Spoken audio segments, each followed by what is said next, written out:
Hello everyone! Welcome back to my YouTube channel at ang topic po natin ngayon is about sa Soya application, kung paano ba makipag-trade.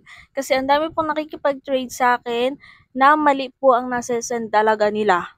So sayang po yung coins.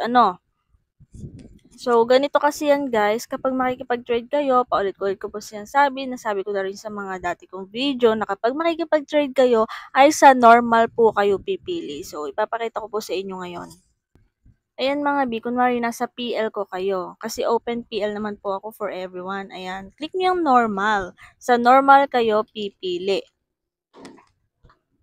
Ayan po, maraming choices dyan kung ilan yung coins na gusto nyong i-trade. So ayan, kunwari, ito tulad nitong isa ko member, nakipag-trade siya ng worth 1K. So wag po kayong pipili dito sa laki kasi for gamble po siya. Laro po siya, okay? So dapat sa normal pipili. Yan, tulad nito guys, 1,000.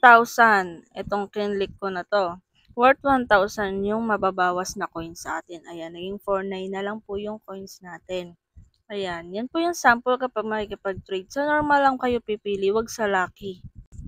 Kasi guys, kapag sa lucky kayo pumili, kahit sabihin pa nating worth 1K na yung nabawas sa coins nyo, yung mapupunta dun sa ka-trade nyo ay 40 dias lang po. Unlike dun sa nag-send sa'yo, halimbawa ako nag-send sa'yo at nakipag-trade talaga ako na maayos, sa normal po ako pumili, ang marireceive mo po na dias ay 700 dias.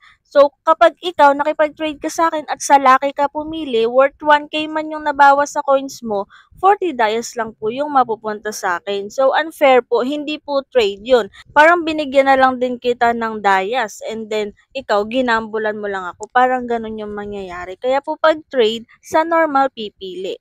Sana po huwag nating kalimutan yun, no? Para hindi tayo nagkakamali. So, yun lang mga B for today's video and thank you for watching!